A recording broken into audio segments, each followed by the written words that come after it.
in it for the song, dude. Let me get Jose's live reaction.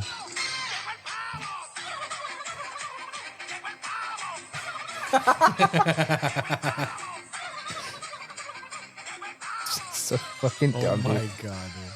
What's up, everyone? Welcome to Betamax. My name is Fidel. Joining me on this episode is Eddie and Jose. What's up, Fidel? What's up, Eddie? What's up, Jose? What's up, Fidel? Wait, What's up, Jose? up, Jose? What's up, Jose? Yeah. What was that song I was singing right now? I don't remember. The Rage Against the Machine one? Bow, wow, Wow, wow, wow, wow, wow. Come in me now. Oh.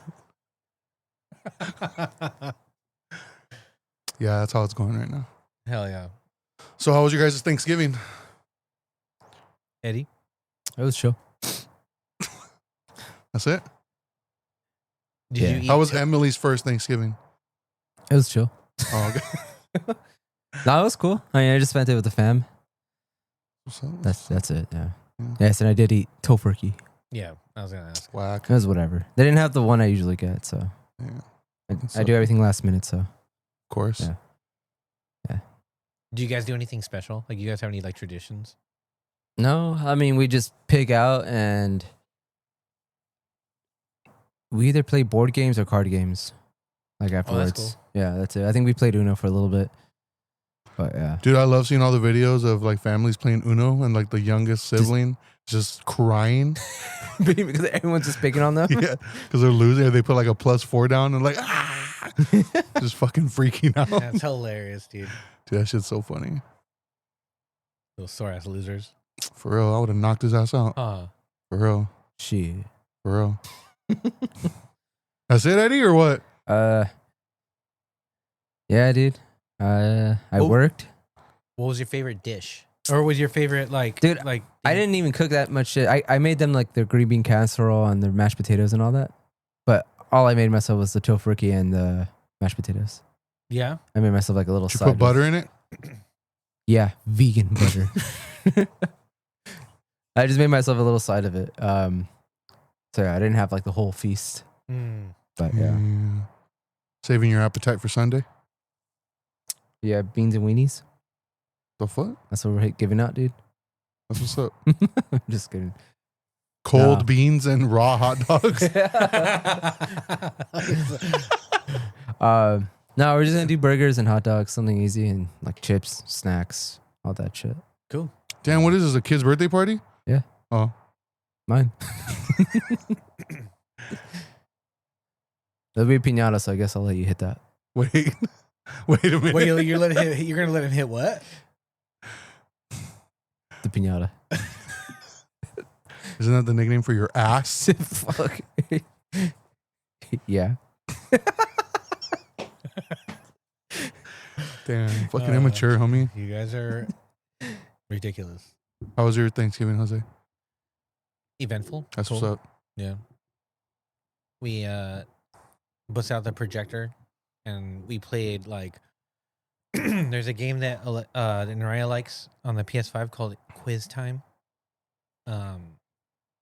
It's cool. Like it's like I'm not sure how many players you can play.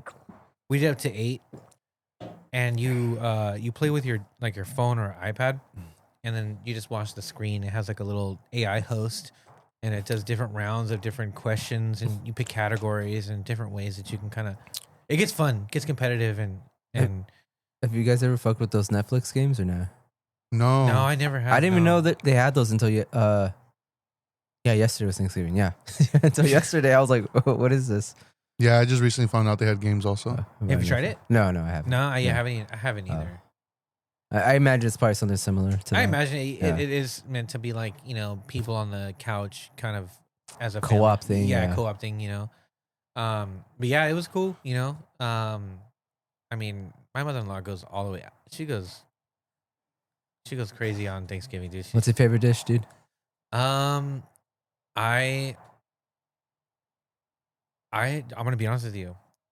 The next day, she does this. There's a tradition that my wife's family does, where she takes like the green bean casserole, the stuffing, and then the turkey, and she does like a mix, Uh-huh. and then she makes like a salsa, but it's not like a spicy salsa. It's more like a hot like it's a savory salsa, and she just like she makes tortas ahumada, like, and she just lathers that shit in this salsa. So it's like a wet torta. So, pretty much, and bro, Shit, that's bomb. shit smacks. Yeah, like I look forward to it more than the actual Thanksgiving feast itself, to be honest, But like, I would say, yeah, just maybe the green bean casserole.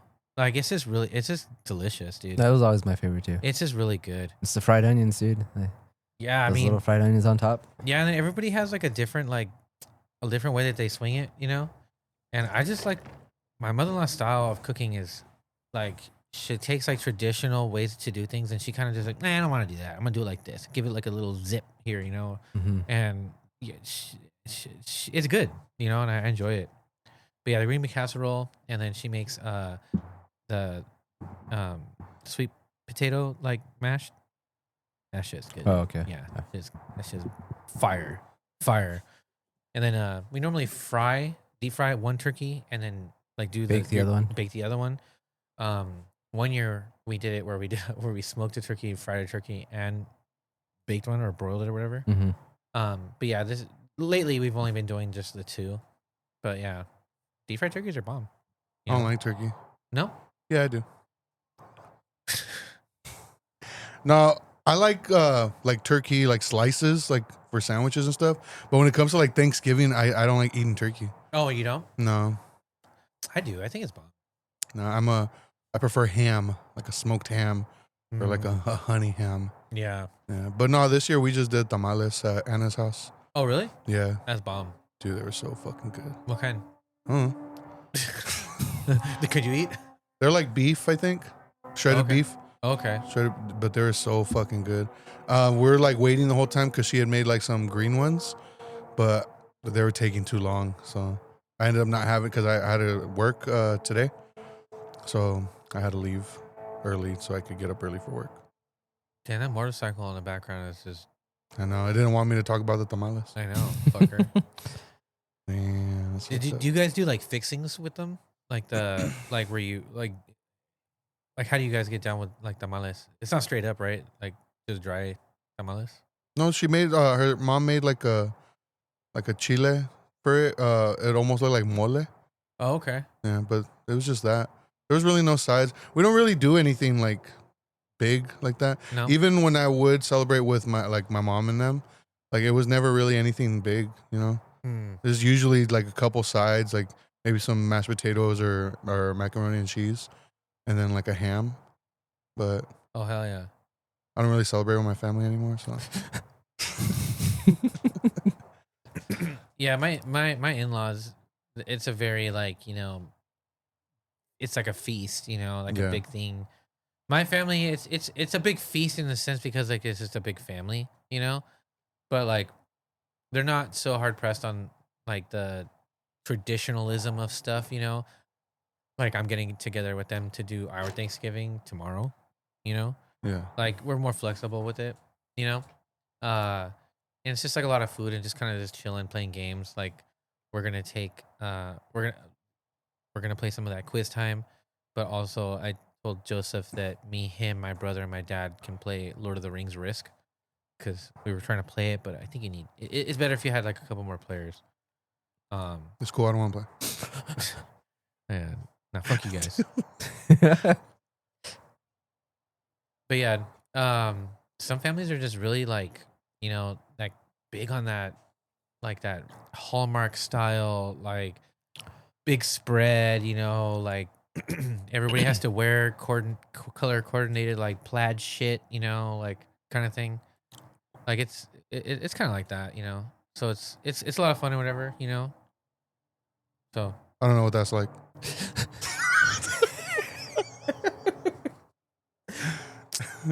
No, I was like, cool. I was coming to like a realization. I think it was yesterday, where I realized like now that I kind of do my own thing separate from my family now, and it kind of seems like my little sister does also. They don't really get together as often. it almost feels like me and my little sister were the ones that kind of made everybody come together in a way. Or maybe it's just because I don't really go around as much. I see it that way. I don't know. I think it might be like because you live away from them too. Because when I had that little spot, like near Novi, when I lived by myself there, like I remember there was like 2 Thanksgivings that I didn't go to because I think I worked the next day, so I just didn't really care. Yeah. So I think like I just made myself like some food at home, like nothing Thanksgiving related, but Loser.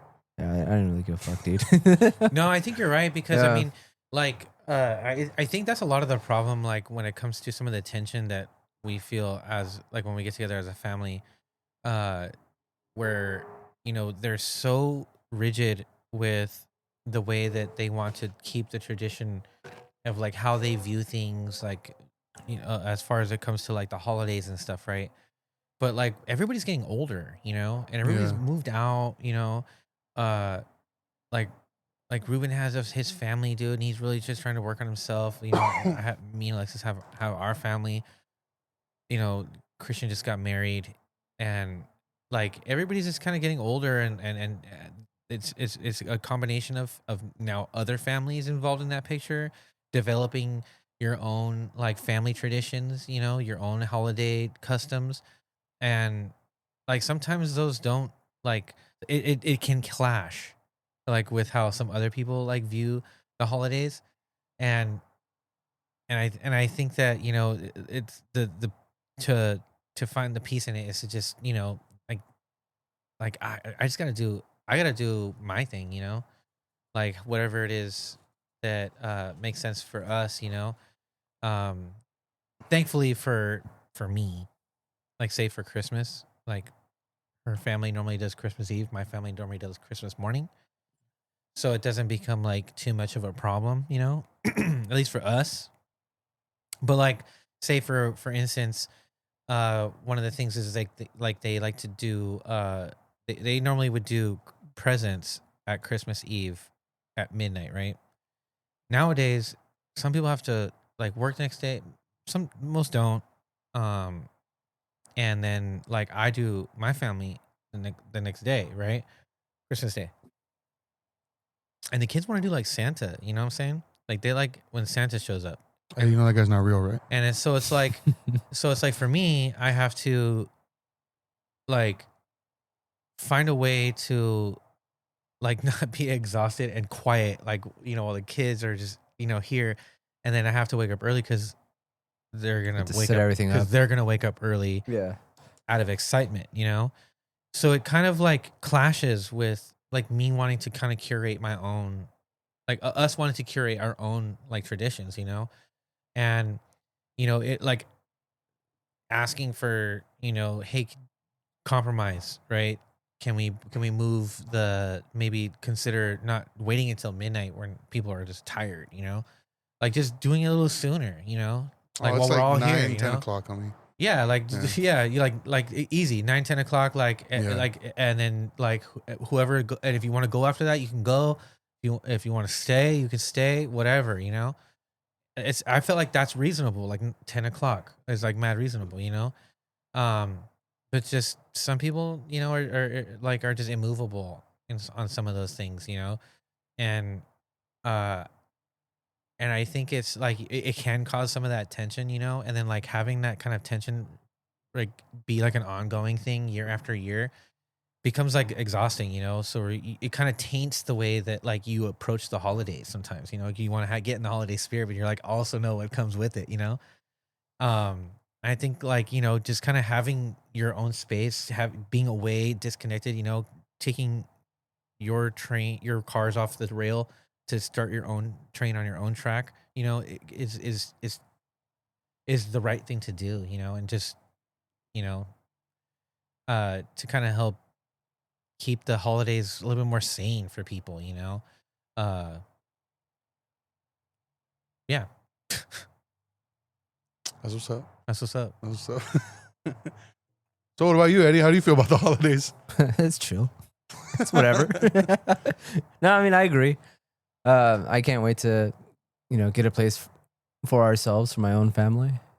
and kind of start doing, like you said, our own little traditions, our own little things. Have everything be like on our time, I guess. Mm-hmm. So you don't have to worry about shit from anybody else. So yeah, hopefully, I mean, within the next year or so, we can get our own place and start doing that shit. Because yeah, right now it's just I'm so thankful that I'm there because babies are fucking extremely fucking like they're a full-time job, dude, like nonstop. So Yeah. Oh damn, for real? I didn't. Who knew? Who knew, dude? So yeah, dude. Like right now, I'm just taking advantage of being there and like kind of. Damn, so you're taking advantage of your family? That's fucked up, dude. Just my mom Oh, okay. That's and my what's up. dad my sister. I approve. and my brother. Yeah, dude, because I can't imagine how stressful it is for people that don't have families and have kids. Because fuck that, especially during the holidays. Like that sounds bad.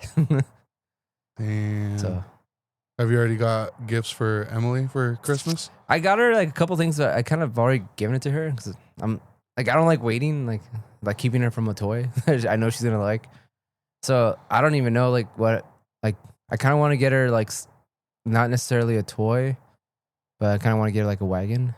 Like something she can like. Yeah, that would be useful for her. Developmental in a way. Yeah, because I figured like a lot of people that are gonna get her toys, and right now she's like, she likes her plush toys, like her Sesame Street toys, and that's pretty much it. Like, she's like a cat. Like she's more entertained by like bottles, bags, and shit. Like, Yeah.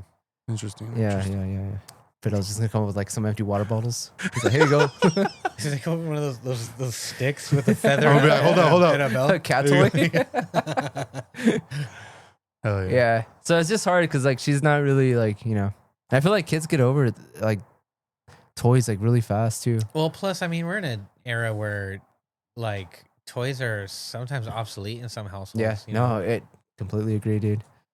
But I mean, she's still not old enough for like electronics yet. So like right now she's still playing with her little toys and stuff, but I mean, it just depends on her personality the next couple of years. Yeah. But yeah, dude, like it's just I feel like this time it's gonna be a little more laid back than like the baby shower was fucking stressful, dude. I hated it. Like it was cool like towards the end when it's like okay, everyone's fucking like everything's done, but yeah. Yeah, baby showers are too much work. Yeah, dude, it's way too much. And then like it was my first time experiencing them, like being like a host, I guess. Yeah, I think Yeah, like because when I was growing up, baby showers were mostly for girls. for women. And like I don't know, That's what I thought too. Dude. I can see why that's like a thing, you know. Yeah. Like don't get me wrong, like I think it's cool, like when the guys can get engaged and they do like those games with like the like they put the beer in the bottle or they just have these different kind of games that gets the guys engaged, like when we did like for our kids, like the blindfolded, diaper changing, on a teddy bear kind of thing. But I definitely think this is more for the girls, dude. Yeah. It's more for like them to be like, oh, like that's so sweet, so cute. Damn, what are you, sexist? No, I'm just saying like I just maybe don't. Yeah. I just no, dude. like it's just to me like it just seems like mad work, and then like someone who goes to these, I'm just kind of like watching other girls have fun, I wish it was like the COVID time where they just drop it off on the lawn. Damn. Like, all right, peace out later, thanks. Yeah, dude. But this one's gonna be less stress. And that one too, that was the first time I met her parents too, so I was like shitting like myself too. So oh really? Damn, Yeah. you shit yourself? yeah, literally. That's what's up. Yeah. Let me see. Like, Right. oh my, I'm Eddie. What's up? Hey. Hi. Yeah, so this one's gonna be a little more laid back. I didn't invite as many people, so it's just gonna be like a chill little thing. So That's cool. yeah, Wait, did you invite Jose? I didn't invite Fidel. Oh, Or that's Jose. what's up. Wait, you're having a party? I mean, what?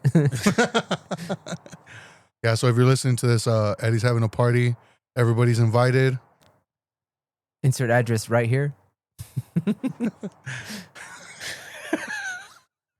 I'm gonna do it, dude. Damn, it's gonna be a block party, dude. Nah, I'm excited. They're gonna show up like 2 weeks later. No, this episode comes out Sunday morning. Damn, that's what's up. really? dude. Huh? Yeah. Oh, you're because next we're man? behind. We're Oh behind. shit! Hey, the Well, real, we're the caught real up, basically. listeners Oh, are we're invited. on time. We're on time right now. Yeah. So yeah, this one comes out in 2 days. Hell yeah. Oh shit, that's tight. Yeah. So it's topical. It is topical. Oh yeah. So speaking about you saying she's not old enough for electronics yet, how do you feel about the new Toy Story movie? I don't understand.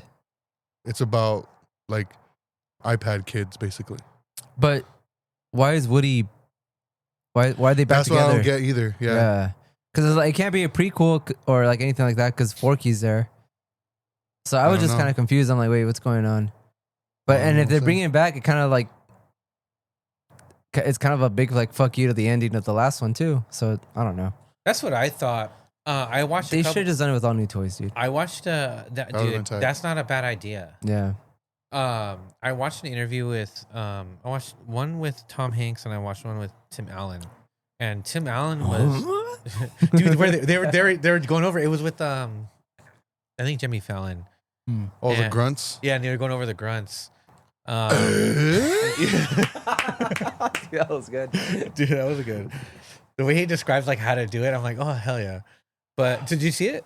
No. Oh shit. I know what you're talking about though. Yeah, so but in that they talk about how they had just wrapped at that time they had just wrapped for the recording of Toy Story 5, and he was saying like himself like, you know, like you never know like how this next one's going to go, you know. It's become a big part of my life, you know. The first one was like over like what 30 years ago or whatever. And he's saying that he thought it's clever. And it's clever and utilizing like something that's kind of relevant today, being, you know, screen time, making toys like obsolete. It kind of puts. He alluded to it, didn't say it straight out, but like basically like as if like the iPad or whatever tablet that's gonna be in the film is essentially like the antagonist to some capacity. Maybe we're gonna find out some sort of balance at the end. Kind of like that piece of shit bear. Something like that, I suppose. Fuck that bear. Fucking asshole. Yeah, I'm interested, dude. Like, Me too. I don't think they would fuck up a Toy Story movie, even though. Let's be real, dude. The true ending is the third one. That's the true ending, dude. Yeah. I feel like the last one was kind of not needed. It wasn't a bad movie. It wasn't. Yeah. I just felt like it was kind of like this. We didn't need this. We had. Thank you, but I didn't need this. Yeah. Felt like a side story. Yeah, it did feel like a side story. Like, definitely something that I didn't hate on at all, but would not have changed anything if you had not made it at all. Yeah, and I think the third one had like a perfect ending. Like, Yeah. I sure. feel like okay, a perfect send off. Like this is it. Yeah, and like peak emotional, like tugging of the heartstrings. Dude. Hey, I cried in the theater. I don't care. For sure, dude. That shit. I thought they were gonna die, homie, at the dump. And the incinerator, Yeah. dude.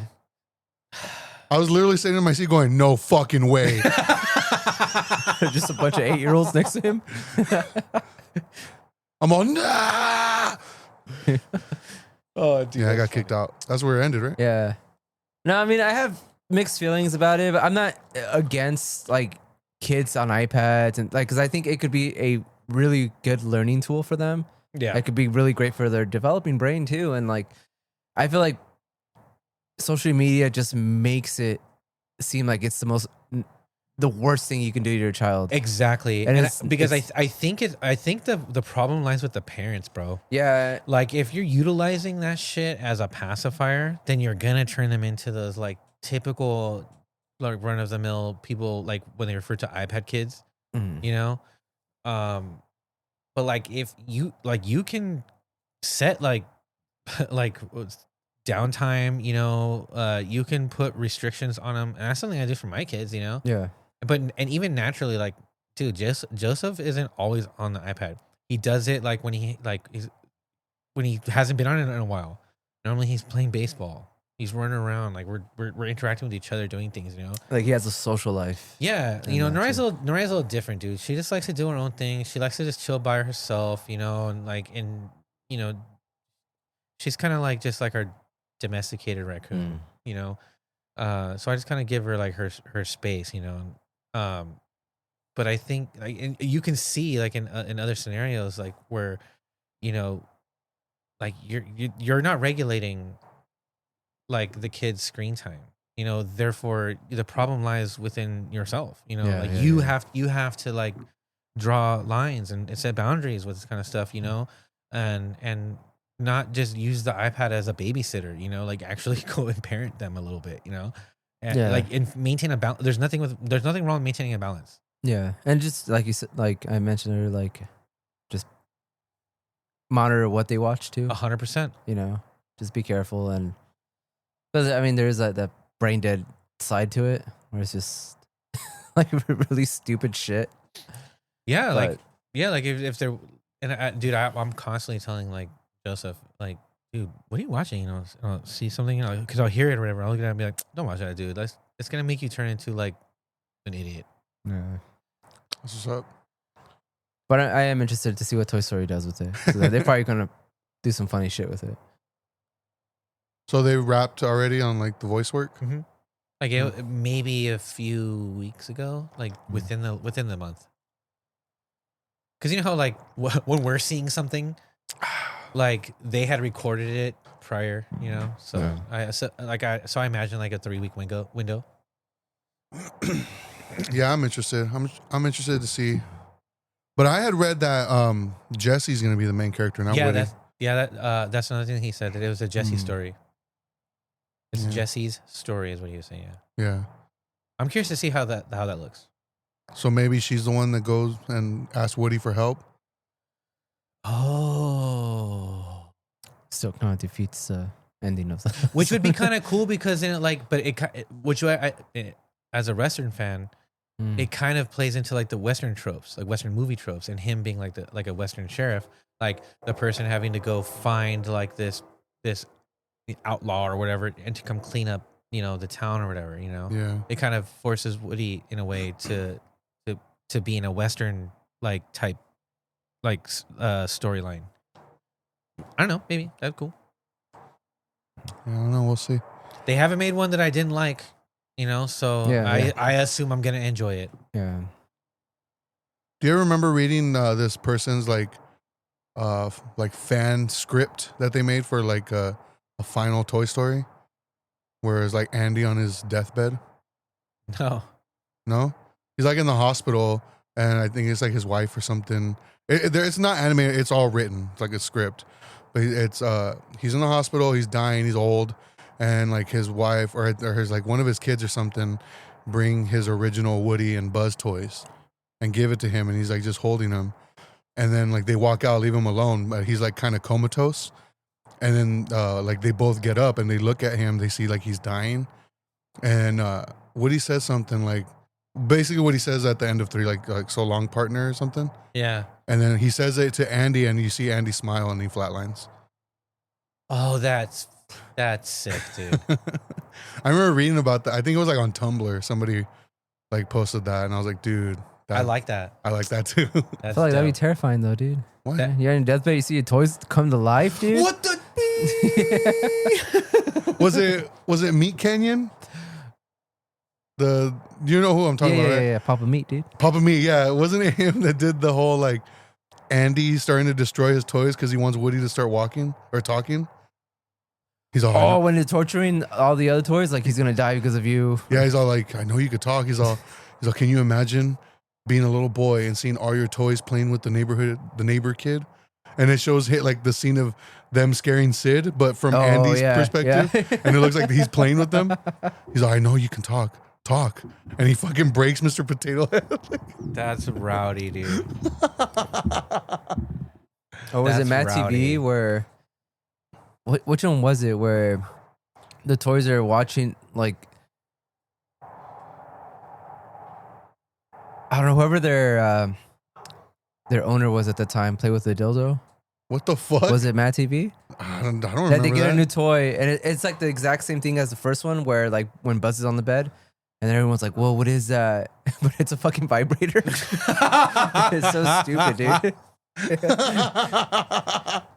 Oh, dude. No, I don't remember that. Wrong kind of toy. Yeah, and then there's a point where like it doesn't show, but you hear her moaning, like using it, and the toys are just like, "What the fuck's going on?" Damn. Does the Yeah. vibrator talk? Yeah, it has like eyes and everything. Like it's stupid. Hell yeah. It's so dumb, dude. That's funny. What the fuck? I don't remember that. That sounds Me fucking neither. tight. I think that was Matt TV. That's I awesome. think. Matt TV had a lot of bangers. Yeah, dude. There was a point where I was like Mad TV was way better than Saturday Night Live. I will always say that it was because I feel like it's a little edgier. Yeah, it was edgier, and then I feel like just as a whole, like it was just like SNL. I feel like it peaked in the '90s, and then it just kind of started. It was like on and off, but yeah, I feel like Mad TV was pretty consistent. One of my favorite bits from Mad TV was involved Keegan Michael Key when he used to go review movies. Or they would do like remember how like news reporters used to go to movie premieres and interview people? In the shower. Yeah, cap? he's like shirtless and wearing a shower cap, and they're like Alien versus Predator had just come out, and they're interviewing people, and then he comes up, he's like, "Oh, movie was crazy as hell. It was pandemonium. Crazy. It was pandemonium. Pandemonium." He's like, "I ain't gonna tell you who wins. I ain't gonna tell you who wins." And then he walks away, and then like the reporter's just like, "What the fuck?" And then he comes back, he's all Predator.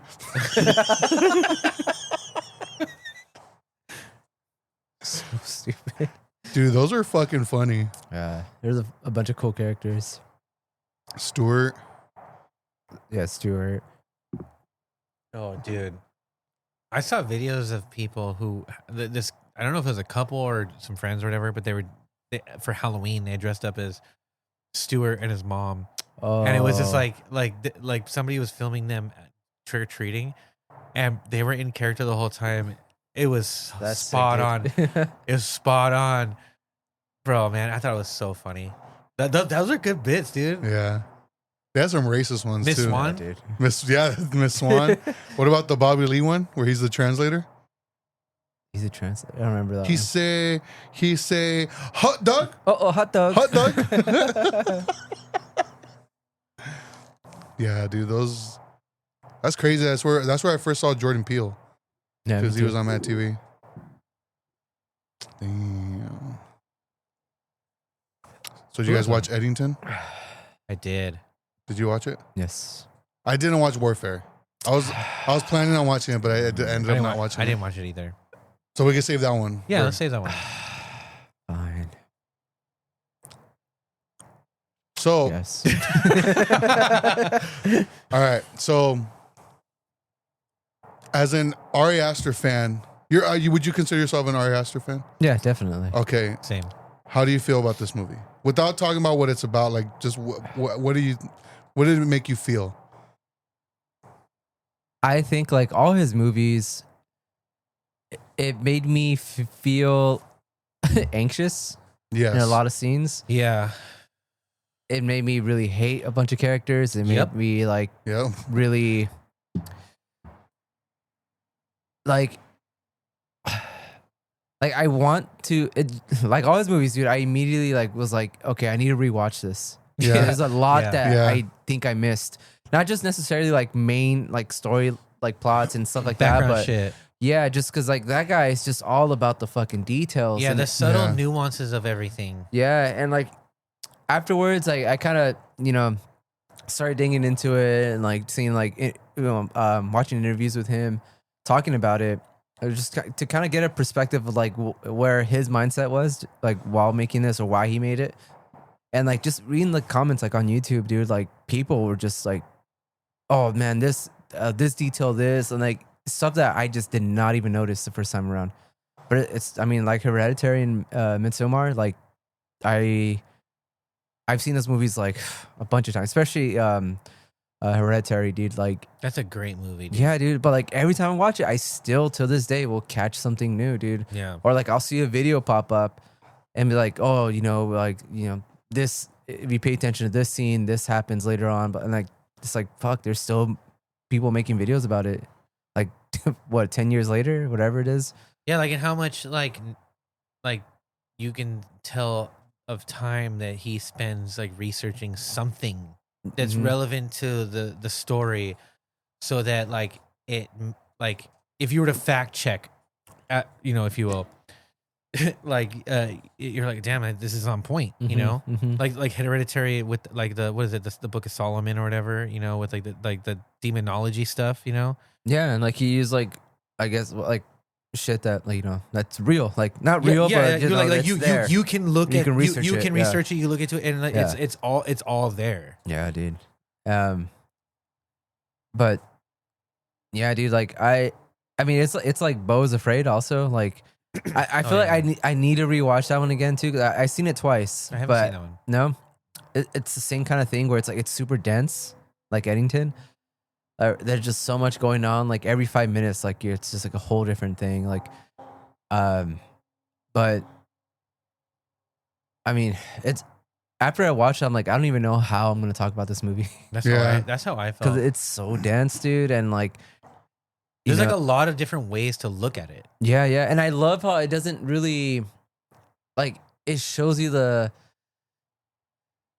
I guess the hypocrisy of like everyone. Of everything. Yeah, Yeah. like Everything. on both sides, left, right, like whether you were like I guess like pro mask, anti mask, like it shows you that everyone was just fucking scared and everything was just so divided. And I mean it still is. Yeah. But I thought he captured that perfectly, dude. And Yeah, of course, like the last like 15, 20 minutes, like it just goes off the rail. Like Dude. all his other fucking movies. I was like, what the fuck? yeah, dude. dude. Oh man. Yeah, dude. So did you like it? Yeah, I don't think this guy can make a bad movie. And I love that he went from like he made, you know, Hereditary and Midsommar, which people just absolutely fucking loved, you know, and like, and I love how he was like, I guess held as like, oh, the next like king of horror. And he kind of just went, nah, I'm going to do my own thing. Like other shit that I like to do and not just go all in, which I love. Even though like I would love to see another horror movie of him like that, you know, I want to see him explore that route again. But I love that he's making like these like dark comedy, Yeah. like you can't really put it in a genre really. Yeah, you can't. Like the same thing with like Beau is Afraid. Like you can't really. It has like horror elements, but Yeah, it's I feel like at least the ones that I've seen, it seems like it's a different type of movie. It's like doing a satire, a horror film, you know, like at the same time. You know what I mean? Yeah. Like there's definitely different lenses in which you can watch that movie through. You can watch his movies through. yeah, dude. And I mean, you could even place this one under like a period piece, Yeah. technically. Oh, like, for sure. so I mean, it's during the peak of COVID. It's funny because I remember like during the lockdown, Mhm. one of the first things I remember thinking is like, man, I'm curious to see like how this is gonna impact like film in the future. You know, like what horror films are they gonna make out of this? You know, utilizing this as like the setting. You know, Mhm. and it was, so when I saw that this movie was in it, I was like, hell yeah, there it is. You know, so I would definitely say a period piece because of that. Yeah, dude. Like it for sure takes place in 2020. Yeah, I mean, yeah, you can't deny that. I have a feeling this is gonna end up being one of those movies that gets like misinterpreted in the For future. sure. Kind of like in the same way like 500 Days of Summer.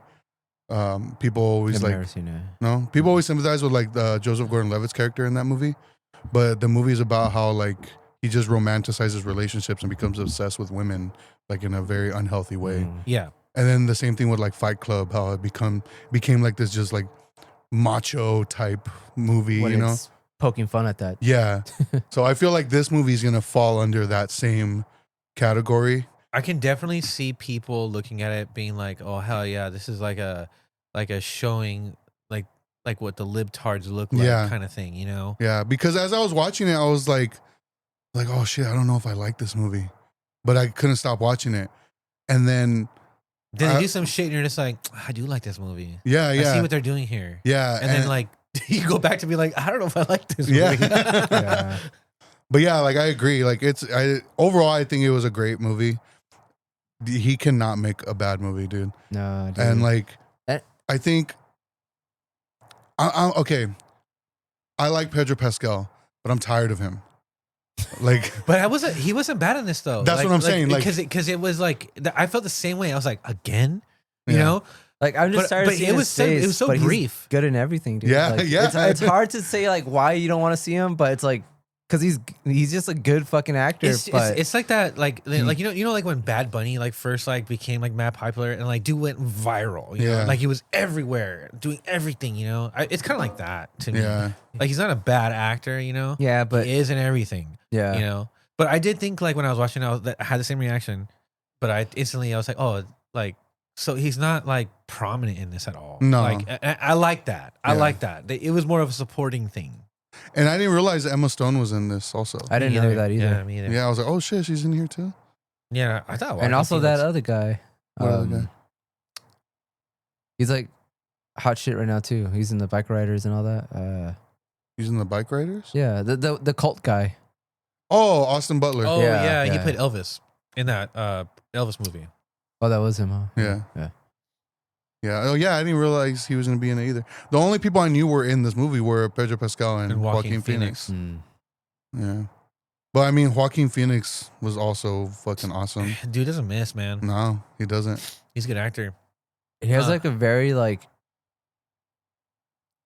you could always tell it's him, but he just gets so into like his characters that you kind of like you believe it. Like you never. It's never like, oh, it's just like the Rock situation where it's just like the Rock being the Rock in every movie or anything like that. Like he's genuinely a great fucking actor, dude. No, dude, I it's funny you say that. Last night I was watching this interview. I can't remember what channel it was on. This guy was interviewing Macaulay Culkin. He just recently did it, and one of the questions he asked him was like in other actors that he's interviewed, they had like a way that they did something to kind of help them kind of hit that switch where they're like getting into character. Mm-hmm. And like he said, the reference he gave was like, oh yeah, like when he puts on the shoes, right? When he puts on the shoes that he's wearing for filming, that's the moment when he's like, boom, I'm in this person's shoes, right? Like now I'm this character. And yeah, he was saying like, you know, wardrobe does a lot for it kind of thing, you know? So it made me kind of think like, oh, like it's crazy how like dude's the same dude in every movie. Like you could see it's Joaquin Phoenix. Like, you know, it does like, he doesn't morph in the same way like Gary Oldman or like say like Johnny Depp in like Pirates or whatever, you know, or Fear and Loathing kind of thing. But like, dude played a really good like Western like sheriff, you know, like it's Joaquin Phoenix, very Joaquin Phoenix-y in his mannerisms, but like this kind of I believed it, you know, like he doesn't miss in that way. Like he's, you know, he locks in. I like how he was like, so he convinced himself that like Pedro Pascal's character like had raped his wife like in the past, like, and the wife was like constantly denied. What do you think about all that? I don't know. Like it was like confusing. It seemed like as if like that was something that he was doing because it felt like it was a way for him to control a narrative, you know, because he had started doing that after he had made that announcement that he was going to run for mayor. Right. Yeah. Like I know it seems like because he was aware that they had some sort of like, relationship or to some. But she was like underage. She was underage, you know. Yeah. I don't know. Like it doesn't reveal like if like he actually like assaulted her like that, you know, or anything. Because she denied it herself as well. It could have been like a consensual thing. She was just underage. One of those things, you know. But it seemed to me what I got out of it was like, dude was just trying to like say some shit in the moment to control a narrative because the phones were. Because if the one thing you notice in that movie, dude, phones. Oh yeah, social media and shit like that is a huge like character in this film. Yeah, you know, like it's very prominent, and I think that's intentional. Well, yeah, because I think it's supposed to show how influential it is and how like especially it can steer a narrative in a certain way. Yes, and how it could like obscure the way that someone views something, you know. Because like even in the moments like where had that white girl who was protesting all the time, and the way that she was like approaching that deputy, because he has the white guy who is like his racism's bursting at the seams, and then you have this black dude who's just kind of like visibly torn between two worlds. Yeah, and the way that she confronts him, like, you know, it seems kind of racist. Yeah. You know what I mean? Like, you should be with us. You should be standing here with us doing this thing. You know, whatever. You know, because you're black. Because you're black. Yeah. You know, like. like not of course for me I can't say like I disagree with something like that, but I mean to me you can see how like it just comes across as cringy because Yeah. it seems kind of racist, Yeah. you know, like in itself, you know. And like even like some like in some of the conversations is some like how that one other kid who got radicalized through like being when he's around talking with his parents, he's dude, talking- that shit is the funniest scene in the whole movie. Dude, that dude. shit made me laugh too. He's all, you're white. Like, you're white. He's like, "What the fuck are you talking about?" He's, what the fuck are you talking about? You fucking retarded. Like, yeah, you're a privileged white dude. Like you. Yeah, and like the go and how the recurring like go to like it's like whatever it is they're talking about, whatever the topic of the discussion is, that's either on the TV or what they're shouting at each other. Somebody always be like, "Oh, it's blah, blah, something. It can't be this and this on stolen land," you know, like that. It kept going back to like that argument, which I mean. The reality of colonization, you know, like yeah, of course, like it is stolen land, but I mean it shows the absurdity in some of like these circular arguments that people have, you know, where they just like say the shit that they're repeating, you know, which kind of made that horrifying in that film, you know, like it like I looked at it as a horror film through his eyes in a lot of the scenes, you know. Because like it just seemed like everywhere he turned, there was like these two crazies on either sides of the aisle, just you know, shouting shit and making this situation more complicated. oh, also, do you know who that bum was? The guy playing the homeless guy?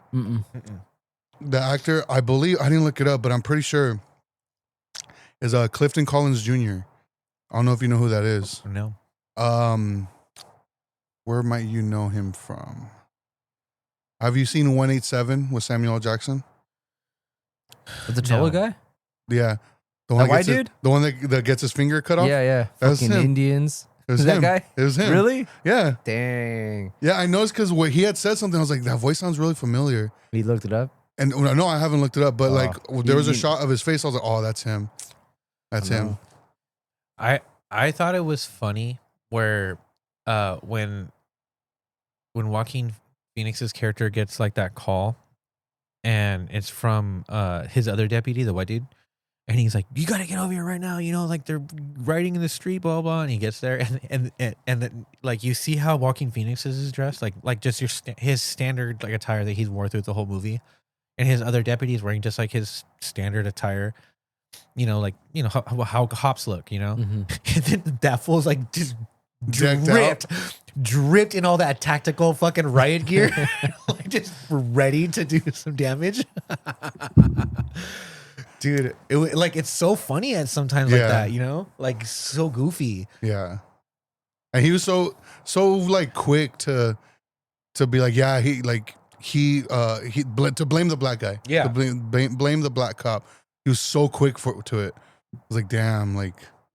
Yeah, that's what I was saying. Like it was so crazy to watch like this, or funny to watch this character where he's not outright, but like bursting at the seams with his racism, dude. Like, which I thought that was hilarious. Yeah, you know, because I mean, because that's how people are. That's how people are. Yeah, People are like that in real life. Yeah, like it's like you mean like I see it. You know, it's funny to me.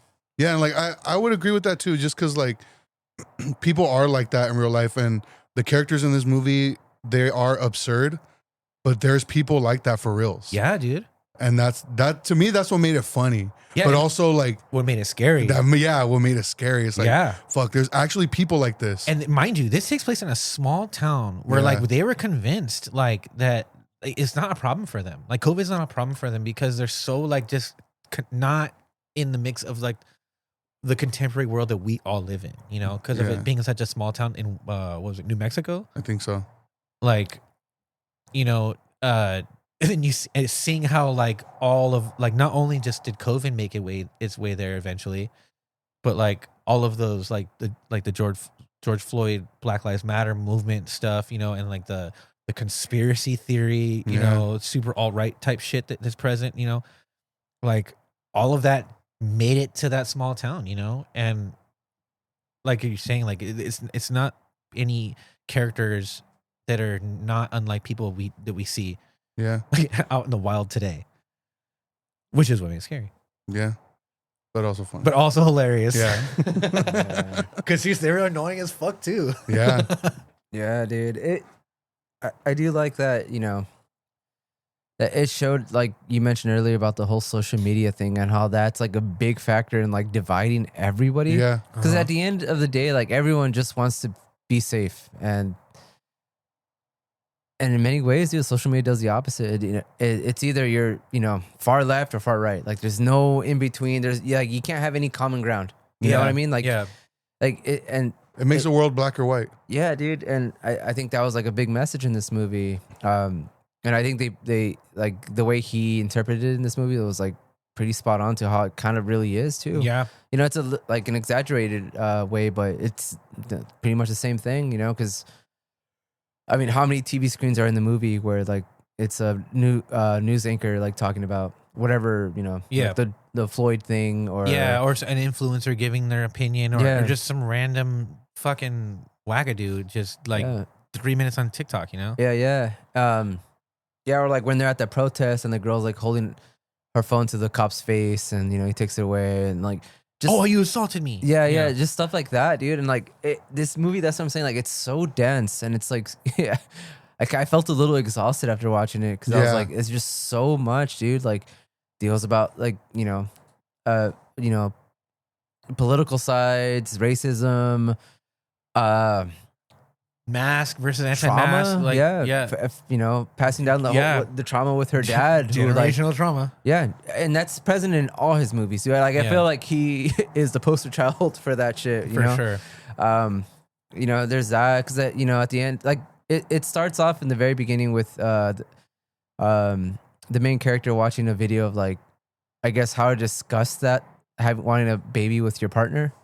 And if your partner doesn't want one, like yeah. And at the very end, it ends with him being a fucking vegetable, watching a laptop video of her being pregnant. Yeah, by that cult leader. Yeah, which is like the probably worst position that baby could be in.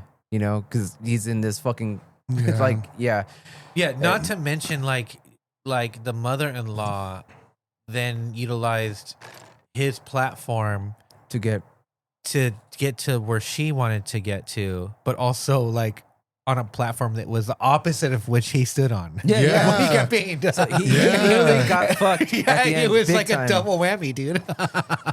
Yeah, this fool gets stabbed in the head and like becomes paralyzed. That scene was nuts. Yeah. And I did not see that coming. Yeah, and then that kid who saved him, like who came out with a dual wield, you know, and like blasted that fool who killed him. Yeah. And then correct me if I'm wrong. He was like he was the kid at the table who his dad like they told him like he was an idiot, right? He was obviously like super left, and at the end he ended up being super right because he utilized saving the sheriff as a way to control the narrative for himself to get that. So he got that platform that he wanted.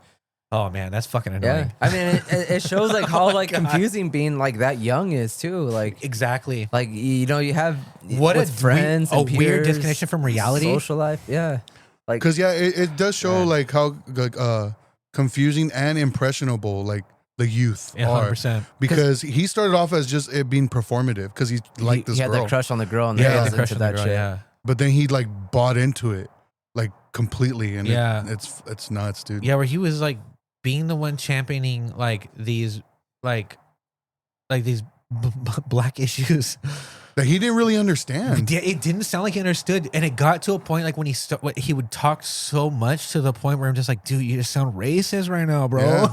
Like, you know, like just go away. Go away or read. Yeah. I love the ending, dude, where it's just a wide shot of that little town of Eddington, like in the distance. And you see this the giant fucking mega warehouse thing. The solar or the power plant or whatever. Yeah. Amazon. Their pretty Amazon. much, yeah. And it just, I mean. What was it called? Like it was like a Pokemon name or something like that? It had some weird name, and I was like thinking that dude. The solid gold Magikarp. So yeah. I was about to look it up. Solid gold Magikarp. Dude, what the fuck? I was like, hell yeah. Yeah, dude. And that is a kind of a terrifying scene too. Where it's just like this bright, big fucking building. illuminated in like this neon sign, and then just this little town in the middle of like this darkness, and it's just like overshadowing that, you know, like it's just Dude, it gave me this movie overall, because even that too, it just it gave me Idiocracy vibes. But like, Yeah. if it was like kind of just Smart. yeah, like, or not smart, just a little more artistic. Yeah. You know what I mean? Like, not so much straightforward, like Yeah. just trying to make it like a satire absurd. Yeah. Make it a little bit more complex, because there's like the dramatic factor, you know, you have the body horror element, you know, because like the knife in the head scene was pretty Dude, that fucking was- vicious. Pedro Pascal getting sniped like was I wasn't expecting that either. was pretty then the son. fucking gnarly. Yeah, dude. Like, I mean, And then the reservation cop, oh, dude, when he gets his oh, leg blown off and dude. then his scalp blown off. Bro, like, even that part, like, you know, That whole shootout scene was fucking nuts.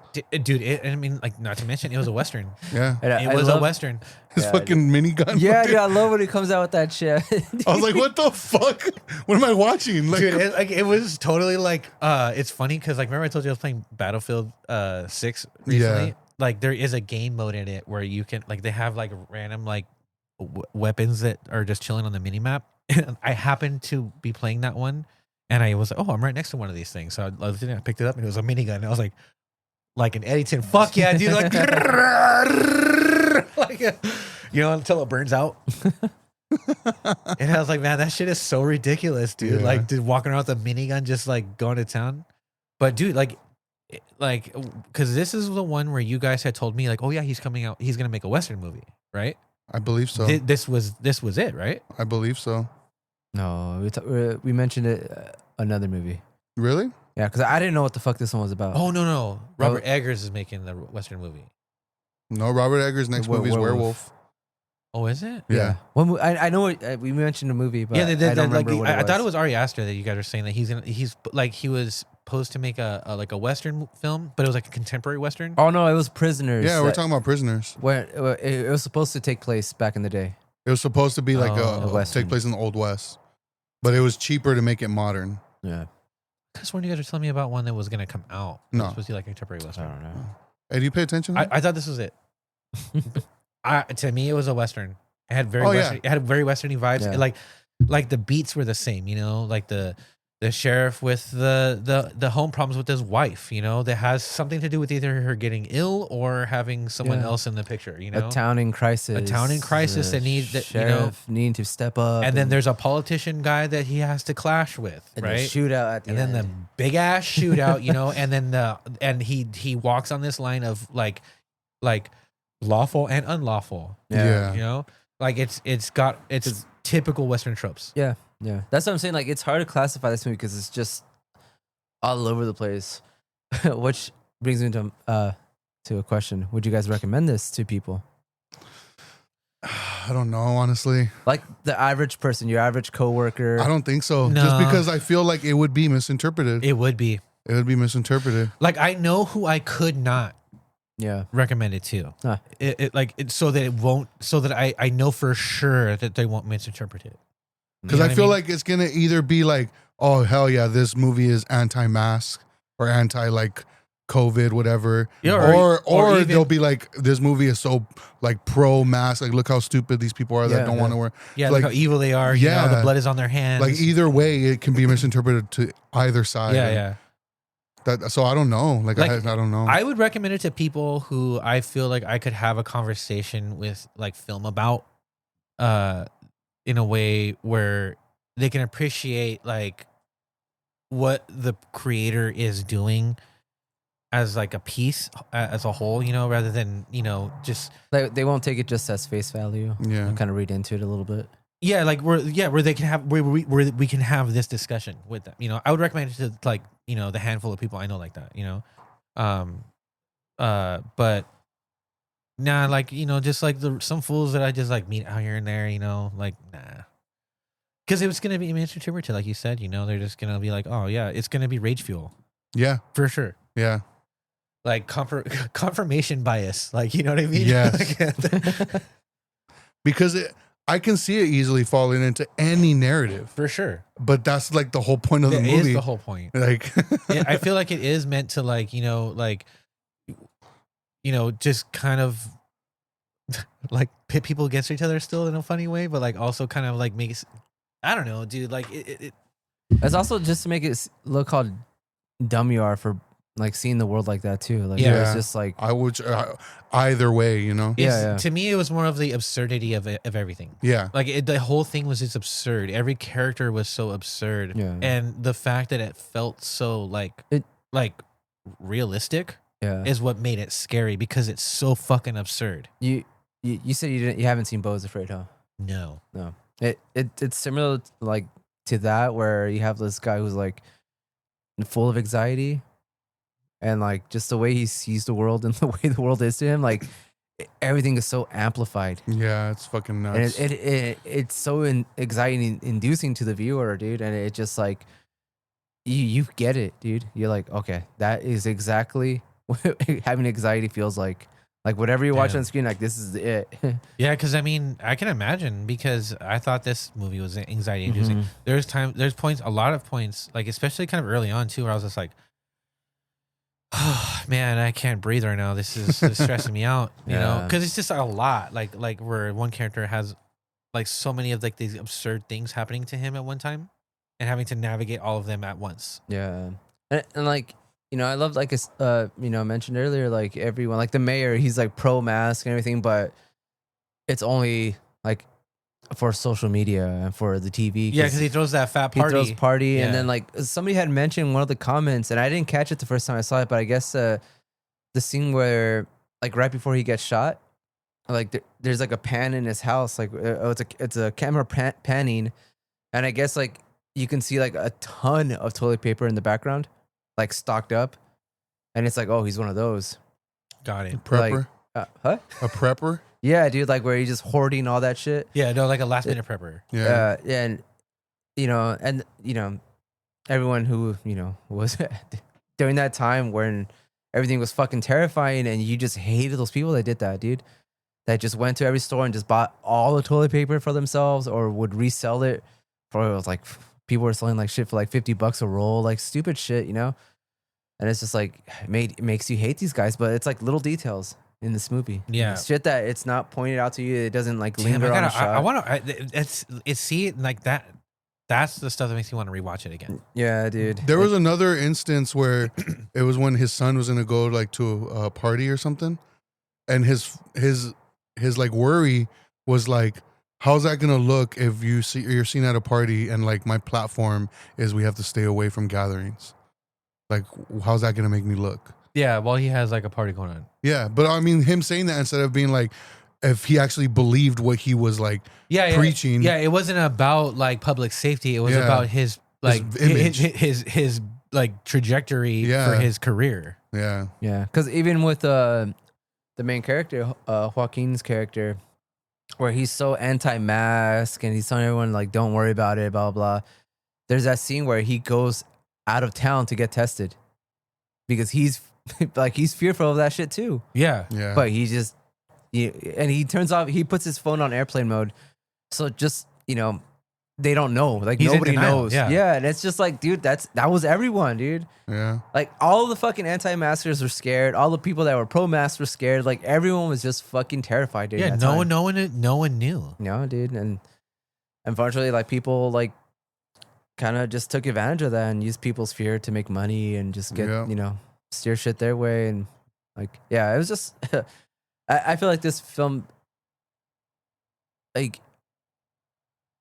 like years from now, dude, like years from now, 20 years from now, they're gonna look back and just be like we'll look back and see this film and be like, damn, that was a fucking crazy time to be Yeah. alive, Yeah. And like I said, like even though it's like amplified, like it still was pretty crazy during that time. Like I'm gonna watch it in 20 years. It's probably gonna piss me off. yeah, dude. But yeah, same thing. Like I don't think I can just recommend that just to anybody. And I feel like it flew under the radar because I didn't hear as many people talk about it. Yeah. And like I said, even though I love Hereditary and Midsommar, like, and those movies are full detail, I don't think they're anywhere near as dense as Beau is Afraid and Eddington. And I think these are, they're more artistic Yeah. than those movies. They're definitely more of a niche crowd for these films than the other two. So I'm so curious to see what he's gonna do next. I don't think he can make a bad film, or at least a boring film. I don't think he can do. Because Oh, definitely not. Man, I don't know, dude. I'm just so curious what goes on in his head and like what he's gonna bring to the table. Hey, Ari Aster, hit us up. You'd be on Betamax so we could talk to you. He's listening. He's listening, dude. But you should hit him up, dude. You'd be calling Joaquin by his first name and shit. Hey, for real. what's up, Aster? Not Eddie would be scared. He wouldn't go. Hey. He wouldn't go up to who did you run into? Oh, that's because I didn't know. Ran into was J.J. Abrams. J.J. Abrams, dude. I didn't know. He didn't even know it was him. So he didn't say hi to him or nothing. He walked right past him. I turned around and he's like, I was blocking his way. I'm like, oh, my bad. No, but in my head, dude. In my head, I was like, I seen this guy somewhere, and I was like thinking Disney for some reason.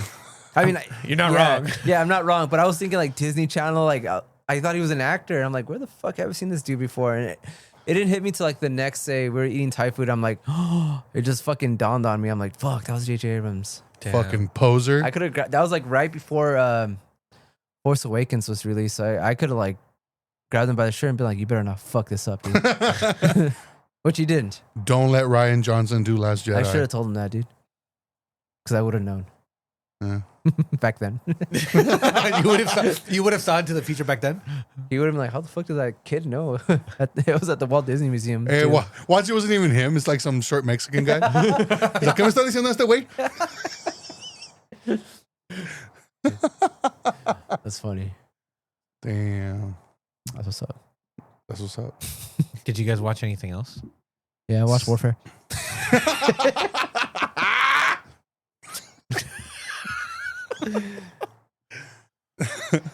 No, I haven't. I just been like binging Shameless. Have you guys ever seen that show? Shameless? Yeah, I love Shameless. So I've seen it a few times, like all the way through. Yeah. And on this recent rewatch, it's been making me emotional, dude. Like, why is that? I don't know. I think just like the family shit. Like as I'm watching it, just a lot of, especially like all the like the traumatic shit that goes on in it. And I'm just like, fuck, dude. Like it has been getting to me. And but I wanted to bring it up because there was a scene in Shameless that I was gonna mention I was gonna remember as being in Eddington, but it wasn't in Eddington. So there's a scene where Carl, the youngest son, the youngest brother, he's like about to get arrested, and the cops are like swarming him, and then he's all like, "Don't shoot me, I'm white." Yeah. But I was misremembering it. I was gonna say like, was this when he's selling drugs? No. This is when he plants heroin on Chucky. Do you remember the character Chucky, the little fat kid? Oh yeah. Yeah, like they're trying to get rid of him and his mom. Yeah. And so they plant heroin on him, and then they get him arrested. He's a fucking 12-year-old kid. Fuck. But yeah, like the mom ends up saying like, no, it was him, it was Carl. And so the cops chase him and they swarm him, and he's all like, don't shoot, I'm white.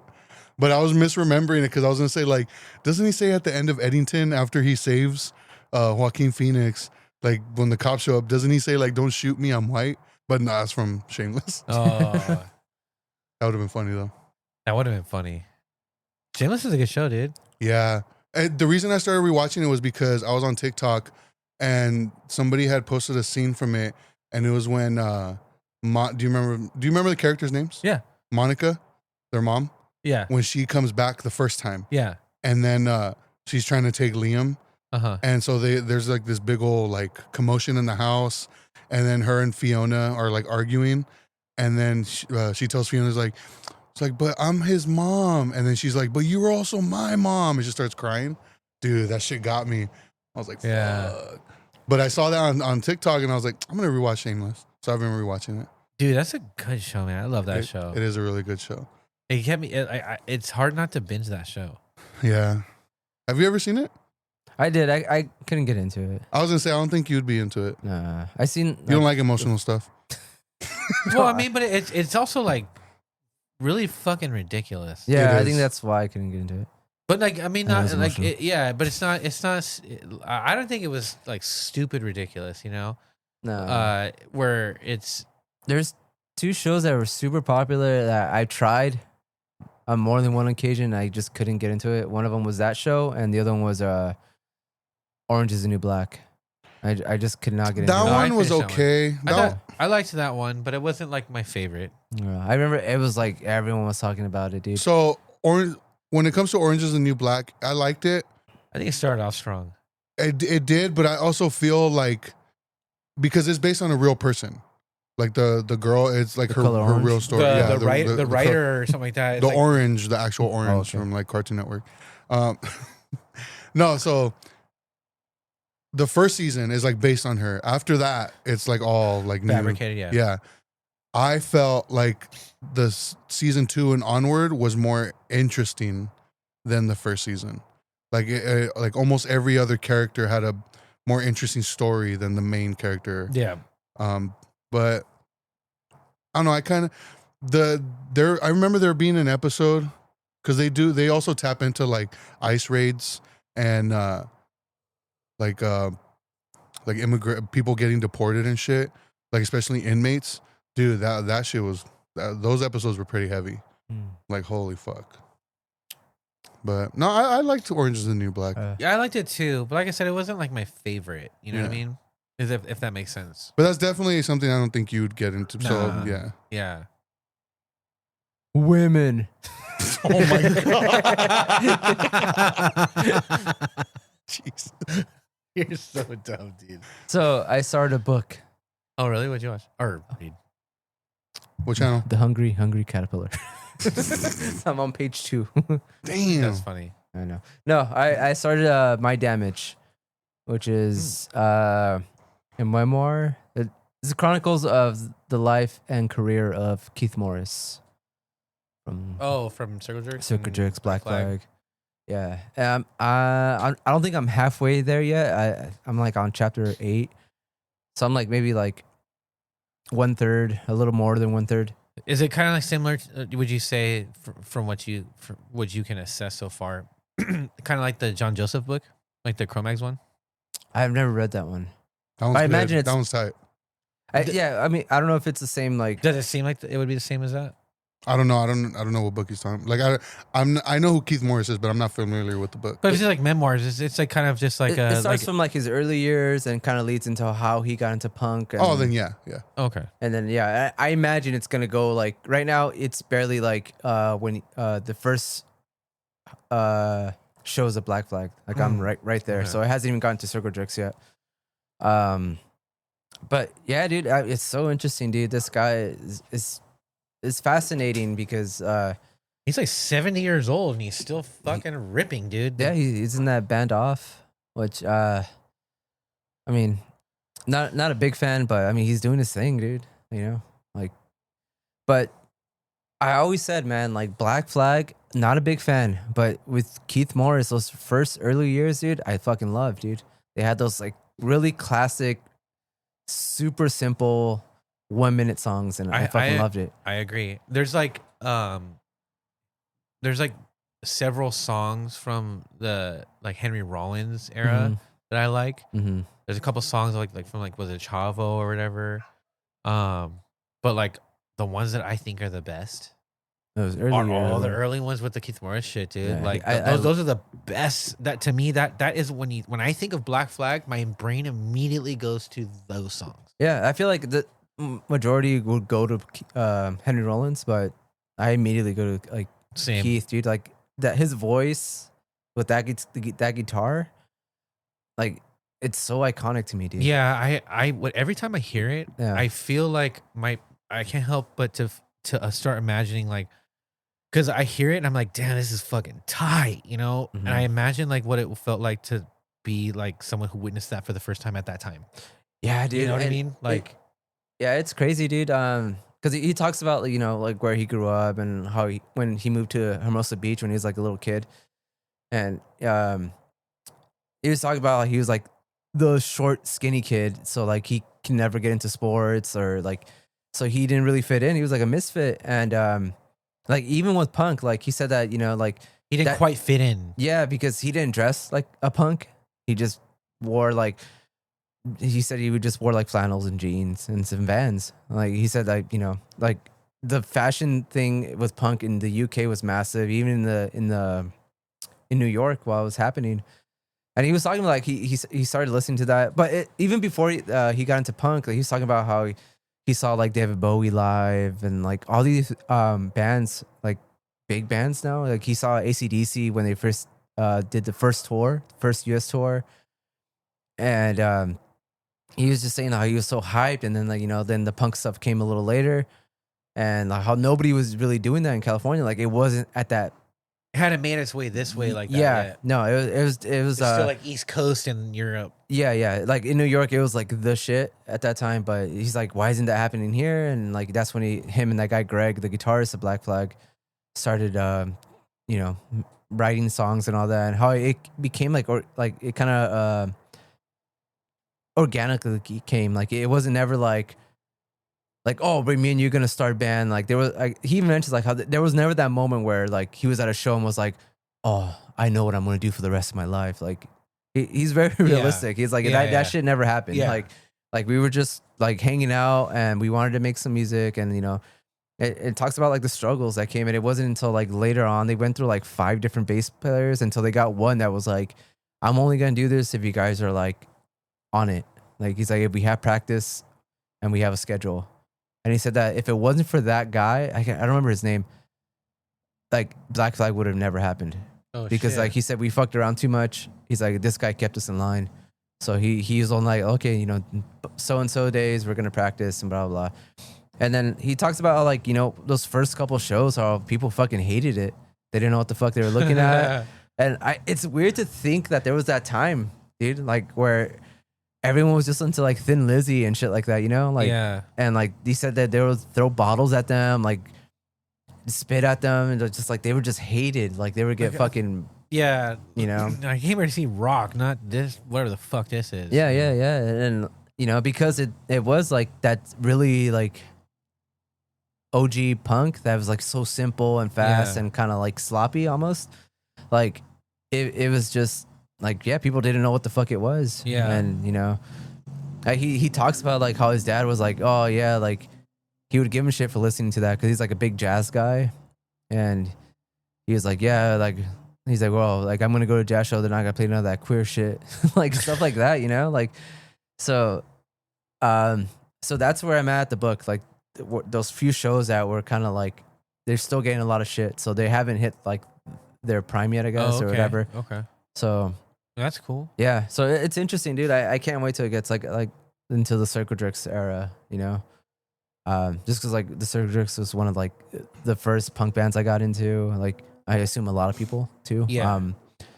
And for good reason. Like they're fucking great. Benchmark. Yeah, dude. But yeah, like I don't know. It's interesting. Like once I finish it, I'll talk more about it. But it's crazy how much into drugs and alcohol and like all those kids were and stuff. And yeah, dude, it's pretty gnarly. Like what's the book called again? My Damage. My Damage. Yeah. What are you reading it on?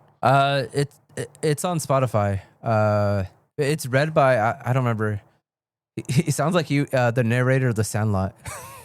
Oh yeah, that voiceover. Yeah. Oh, should be my next one. I just finished Interview with the Vampire. Oh, okay.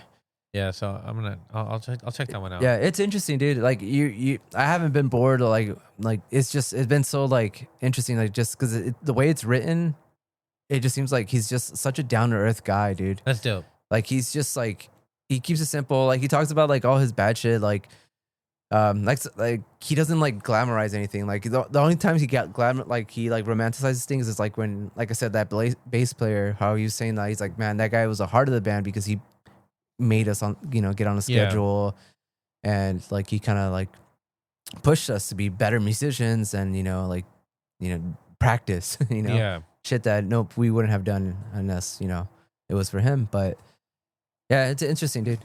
He's an interesting guy. He like the whole era, like when he was a kid growing up with his like dad being like a tough guy biker and shit, like it's really interesting, dude. Hell yeah. And also, like, it's crazy, like, when you hear stories about, like, people that grew up, like, in the 70s, like, we're in a, like, school, like, high school in the 70s and stuff, and, like, how it's just a different like completely different time. It's dude. a different world. Yeah, dude, and like because he talks about like all the shit they did, like all the trouble they got into, and like shit that like you would be expelled for immediately nowadays, you know. But yeah, interesting, dude. And like no social media, dude. So like he talks about that too, like how everyone was just outside all the time, Yeah. skateboarding, surfing, or whatever, you know, getting into trouble. But yeah, Hell yeah, the good old days. Damn, shut up, Unk. I know. I mean, I don't know. Yeah. It is what it is. You're acting very uncle right now. Uncle. I don't give a fuck, dude. No, I I'm don't glad. know. I'm glad it's on audio form though, because it gives me a chance to. That's to dive honestly into the it. only way, dude. Because I've been listening to it on my commute to work and back, Yeah, and That's I've been dope. trying to knock it out like that. it's just easier for me to do it like that. Like, like Interview with the Vampire was pretty long, you know, but I would have never finished it had it just been me trying to find the time to just sit and just look at. Read, yeah. Yeah, dude. There's no way. Yeah, yeah. You know, I retain. It's a better formula for me Yeah. at this point. Audiobooks Yeah, but with an Australian accent. yes. I don't know, but yeah. So I had read Interview with the Vampire. It was good. You know. You're not going to continue the Anne Rice books? I don't. I mean, I don't know if I'm gonna pick it up right away. Which one? If I was gonna continue it, I would have to see whichever the next one is. I believe it's the Vampire Lestat. Oh, it's not Queen of the Damned? Queen of the Damned, I think, is the third one. Mm. I hear that the book is good, but the movies, like comparatively, like when you put them together, like sucks. The movie's horrible. Yeah, the movie's like The I don't only, know. the only cool thing about it is Aaliyah's in it. She looks hot. Same. Yeah. You do look hot. But I don't know. But yeah, it's honestly like when it made me think about the movie, and I thought it was, personally, like the movie did a great job at like really sticking to like the source material for the most part. Like there was a couple of small changes that I think were so inconsequential. I heard that the show was like a lot better than the movie, but I don't know about how like book accurate it is. I watched like the first episode, and I can see why they went the route that they did with that show, because of the way that like when you read the book, it makes a little bit more sense, because the book's kind of sus, you know. But like it's because vampires they don't exist in the world like humans do. Like where the humans worry about like gender and sexuality, you know, vampires exist beyond that realm. So like they don't view like attraction in those terms, like love in those same terms, you know what I mean? Like it's a little bit different from that. So like it can seem like oh, this fool sounds mad gay right now, but like at times, So- you know what I mean? But like it's always kind of like alluding to it, but it's because the way that like the nature of like the way the vampires have to exist in their world, Yeah. you know, they're immortal, you know. So like for them, just like the idea of like a relationship or like a love and attraction and like an embrace, it's just a vampire to a vampire, you know what I mean? Yeah. At least that's how I gather it from the book, you know. And I think Yeah. that maybe the series dives into it like that, because it does seem like there's a lot of like dudes kissing each other and shit in that show. So I'm gonna watch it right now. What, is it a streaming on the hub or I don't know what is on Hulu. Maybe It might be on Hulu. I think it's my immediate is Hulu. I'm interested to go check back into it now that I've read the book. But yeah, with the movie though, because I'm so much more familiar with the movie. Like I said, there's a couple of changes that the movie made that was inconsequential. That I was like retrospectively pleased to see, like, you know, how it played out. I know that Anne Rice, I guess, initially was when she heard the idea of Tom Cruise playing Lestat, she was kind of like, "Fuck no," you know, Like she was like upset about it, I guess. Yeah. But then after seeing it, she thought, damn, he did a great job, and then loved it and signed off on it, and has been very, very consistent and vocal about her support for the film. Mhm.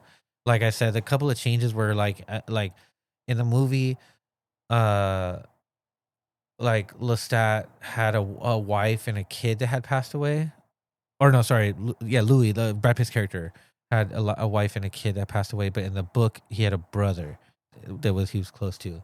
And like another one that stood out to me was in the movie when they're in Paris and Brad Pitt's character meets with Armand, who is played by Antonio Banderas, and then they have Kirsten Dunst's character, and then they make the vampire mom for her. Yeah.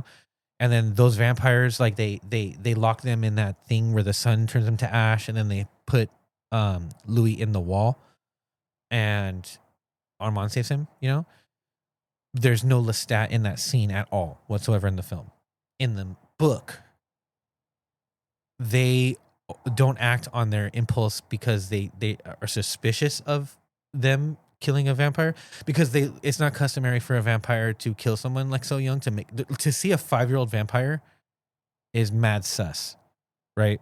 So they're just like, what the fuck is up with this bitch? Basically, right?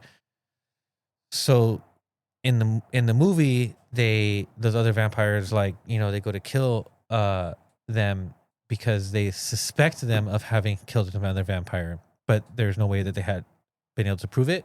In the book, Lestat shows up in Paris, and they're like, "See, I told you, she's a wicked ass bitch, right?" And yeah, that's how that's how they killed her. But like I said, kind of inconsequential. You know what I mean? Like it didn't really matter, like as far as like the movie's concerned. So pretty cool. Maybe I really want to like rewatch the movie. But it's a good book, man. She's a good writer. I love the story of, like, I guess she was inspired by creating some of the characters around like her real life story. She had a daughter, I guess, that had died really young, like around 5 or 6 years old, due to like leukemia or something like that. Of course, that's gonna like, that's gonna fucking ruin somebody, So the grief that she had experienced, forced her into a place where she just needed to kind of like, I don't know, process it, I guess she had like war roomed it, like she locked herself in like a space for a certain amount of time and just dedicated to writing. And what's her name? Kirsten Dunst's character in the movie, Claudia.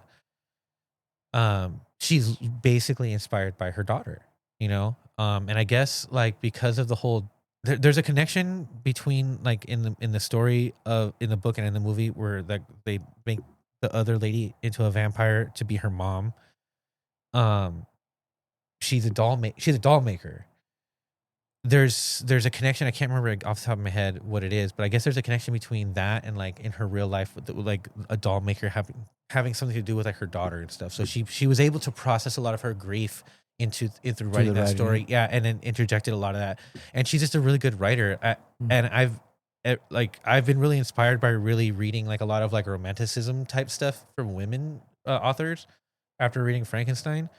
I just love the way that they're really good at just kind of just describing like the way that something looks, feels, sounds, tastes, smells, like the way that like the look on someone's face after they react to something that you might have done on accident, like I don't know, it's beautiful. It's beautifully written. I love hearing it. So I want to read more stuff like that, and again, it's like it's a gothic romantic like novel. So I mean, I fuck with the vampire shit, the monsters and the bats and the zombies. Like, I don't know, it's hard not to be into that kind of stuff, Because you're goth, right? Yeah. So I mean, it's well, let me see those goth titties on. Whoa. Yeah, no, it was a good book. I really enjoyed it. I'm glad that I read it. It's crazy to think that my mom like fucking knocked those books out. Like I remember as a kid, dude, like my mom would read books. She would sit down like on the couch, dude, and she would just like in short circuit, brrr, and then like finish the book, dude. Damn. Like just bang all those Anne Rice ones. Like as a kid, I remember she did Stephen King ones that she did. Like I remember when she read The Green Mile and they made the movie, and then we watched the movie. Damn, when does that come out? Give me your hand, boss. What? Don't cough it. Like the cough, like That's the drink the one with just Eminem, right?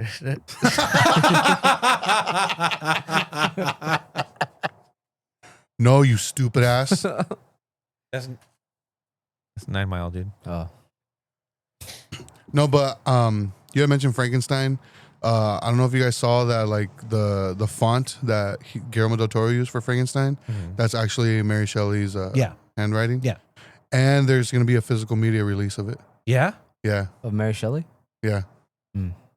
or her handwriting. Both. Yeah. Nice. Well, no, because there was like a post about something from the movie, a deleted scene or something, and Guillermo del Toro like retweeted it and put, "This will be included in the physical release of the movie." And I was like, "Oh fuck yeah!" I remember seeing like somebody had asked him like, oh, like because you did Frankenstein as such a passion project, like a lifelong thing for you, like do you think you try another one, you know, and like maybe take on like a Dracula? And he was like, the perfect Dracula film was already made. Francis Ford Coppola already made it. Like, there's no reason for Bram Stoker's, dude. There's no Bam Strokers. Bram Stroker. Dude, you have to change that to your handle now, dude. Bam Stroker. Oh man. Oh man. I am looking forward to Robert Eggers' werewolf movie. Yeah. Have you seen pictures? I haven't seen pictures, but I've seen like him talking about it, like the way it's gonna be shot and everything. And I'm like, fuck, I cannot wait for it, dude. That's So I saw a couple like set photos, and it's like it's pictures of Lily Rose Depp, Willem Dafoe, and is it Ralph Ineson? The guy with that fucking deep ass voice, the dad from The Witch. Oh yeah. But like somebody commented on the pictures and put, "This looks like an origin story for the McPoyles from It's Always Sunny," because they look like inbred as fuck. Yeah. But no, that one, I'm excited for that one. Yeah, I know somebody was talking about it in, during an interview, and like he was saying how like it's gonna be like an actual like folk tale, like a proper werewolf folk tale, like back in the day. Yeah.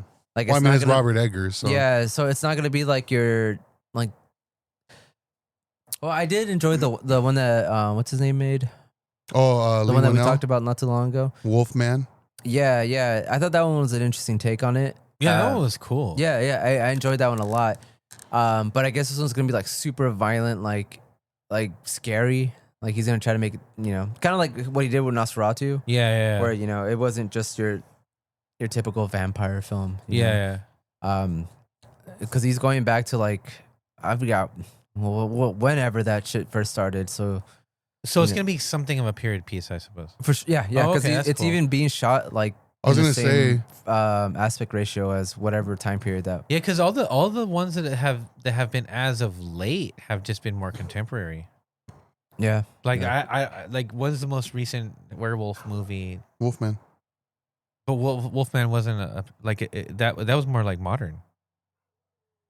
Okay, ask your question again.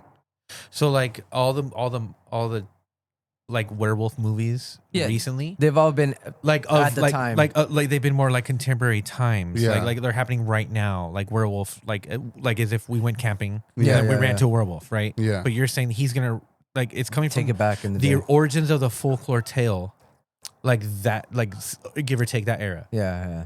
That's It went tight. back when it could be scary.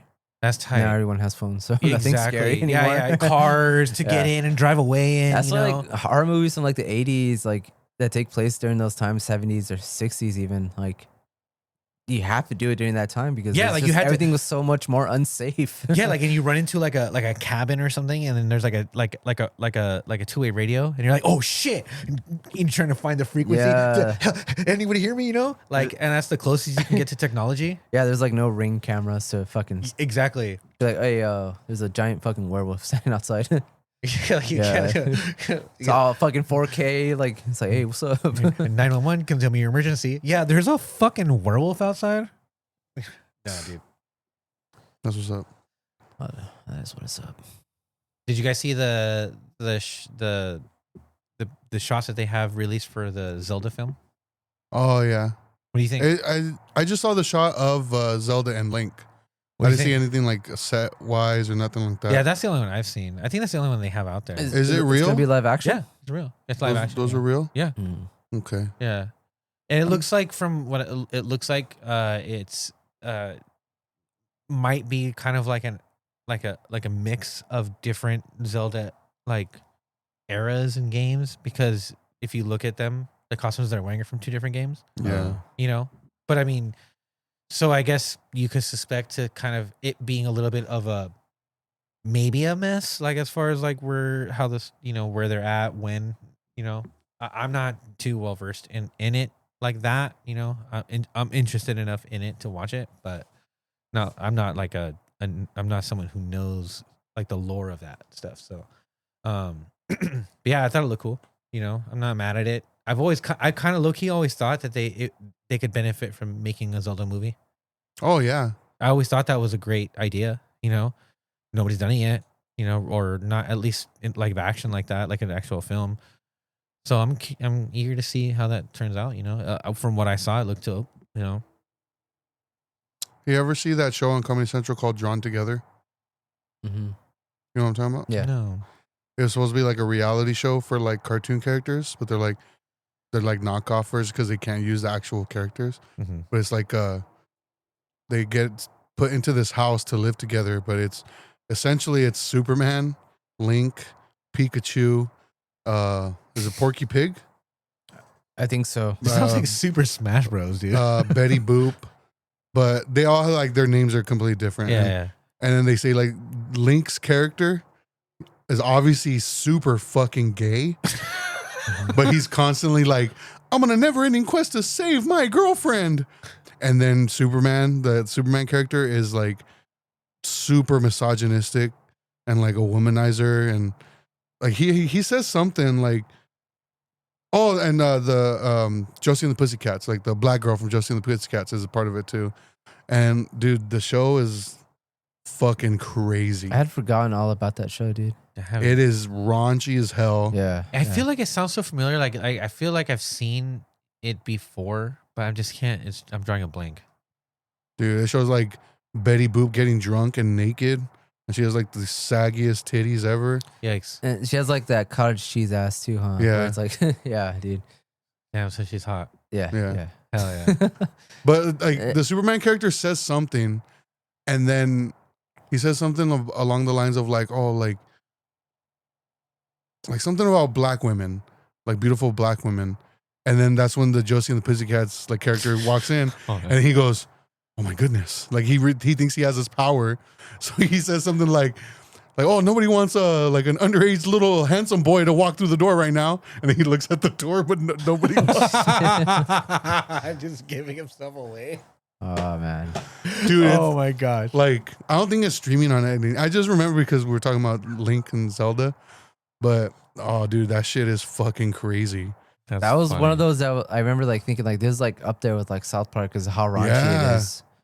Yeah. Yeah, because I remember like I don't think it showed Or, like, nudity, Robot but it was like Chicken? No, it borderline showed right there. nudity. It did it? Yeah. Well, I mean, on the DVDs. If you have the okay. DVDs, Where what it was on Comedy Central. Comedy Central? It was called Okay. Drawn Together. But it's supposed to be like reality Gosh, it based. Sounds so familiar, dude. I think like there's an episode where like the world's about to end or like the house is about to like crumble, Mhm. and the Superman character, instead of saving everybody, he's like, everybody for themselves, and he fucking flies off. Oh yeah. I know what you're talking about. I haven't seen it, but I know exactly what you're talking Dude, it's fucking funny. about. That's funny. Super offensive, super hilarious. So to end it, I want to talk about this Ninja Turtle news. I know. Wait. The Selena documentary. I didn't watch it. No? You should. It's dope. I'm conflicted about watching it. Why? Because I don't know. I feel like after reading about who's behind it? Like, is it her family or? Oh, I don't know. Because I feel like if it's her family, it feels like, especially her dad, it just feels like they're just still trying to get more money out of her name, and it's like, I don't know. It feels exploitative. I didn't get that at all. No, Bro. but I haven't seen it. What I'm saying is, even if that's not like what you're getting at all, is like, if her family, they're making money off of her name still. Word. And like, I don't know. It doesn't sit right with me. I don't know. Yeah, I mean, watch it. No. The two takeaways is like, man, like, it's my favorite Selena movie. Mm-hmm. Because like it shows a lot of stuff that like it seems very intimate for like a family, like home video stuff that like would never, like no one would ever fucking share with anyone, dude. You know, like just and they're all got sex tape or what? no, like just down. you know, like the Christmas stuff, like of them as kids, like, you know, like they got really deep in, like, they're very DIY, very close knit family, like the husband was involved. It was the husband, sister, brother, mom, dad. Like, it was literally the family, you know? It was really focused on like her and like their story and like how she kind of inspired all of them, you know? And the second thing that I thought was really great is they gave Yolanda Saldivar zero love. Like, they paid no attention, like didn't background, nothing. Like, it was just like, oh, she was killed by an employee, a disgruntled employee. Like, that's hired by her dad. Like, that's how they swung it. That it was a disgruntled employee that basically like committed the ultimate tragedy for this family. It was her dad, dude. But yeah, no, I thought it was dope. Like, it was hard not to. Like, I got emotional at some points because, man, like when her sister was talking about like Hey, so you want me to watch it or what? Okay. Damn, I feel like I seen it, dude. All right, never mind. No, but it's. I thought it was good. Yeah. I thought it was good. I think you would really like it. No, I'm pretty sure I will. Yeah, I think. I mean, I don't know how much of a Selena fan you are, or how much that it matters to you. Tú que creías, tú que creías. Dude, am I gonna lie? I couldn't give a fucking two shits about her, dude. I would be bored as fuck watching that shit. And just being honest, like, I do not give a fuck. I think it's good and well. I mean, like, I'm sure, Yeah. like, objectively, I suppose, in that sense, then, because you can go into it in a more objective. Yeah, but then I'd be like, I just want to see how she got killed. That's the interesting part. Well, I mean, when I don't care about her music, like, I'm not gonna be like, oh, I want to focus on that. Like, that's the Just watch the juicy movie part, then. dude. And fast forward to that or what? Just watch the movie with Jennifer Lopez. Yeah. Okay, don't watch it. And it's not gonna get into it, so it's like, man, I want to see interviews with her. Give her the spotlight. With the bullet? No, My God. the disgruntled employer. Well, there's a documentary about her Oh, with is it? her on Peacock. Yeah, I'm not gonna watch it though. Yeah, fuck that. Yeah, I didn't watch that either. Fuck that. No, I don't care. That's like me recommending that the Keith Morris book to someone that's not into it. Like, I That's true. imagine they could be That's like, true. That's true. Yeah. like, why the fuck do I care about this druggie? Yeah, that's true. So, So I'm gonna watch it. rest in peace, the Ronin film. No. No, Damn, headline reader. no. No, it's not canceled. It's just, it's put on the shelf. It's most likely going to be canceled. But they still. I know. I'm just giving you a hard time. I'm just giving you a hard Killing it time. all hot. Yeah, I know, dude. I thought you had some good news for us, dude. I thought you were gonna drop some knowledge right now. Well, I'm trying, but you keep interrupting me. Yeah, no, shut up. Yeah, see what I'm talking about? Go on. It's not canceled. So from the article that I read, they're putting it on hold, an indefinite hold, because they want to focus on a new live action film that they're doing in the vein of Sonic. So, What does that mean? I don't know. I don't know. Sonic-fied. Like, what the fuck does that mean? I think Like it's CG gonna be like characters. Yeah, the turtles are gonna be basically like the it's not even Michael Bay movies, but like he didn't Avatar? direct them, but it's gonna be like the Michael Bay ones. Why? I don't know.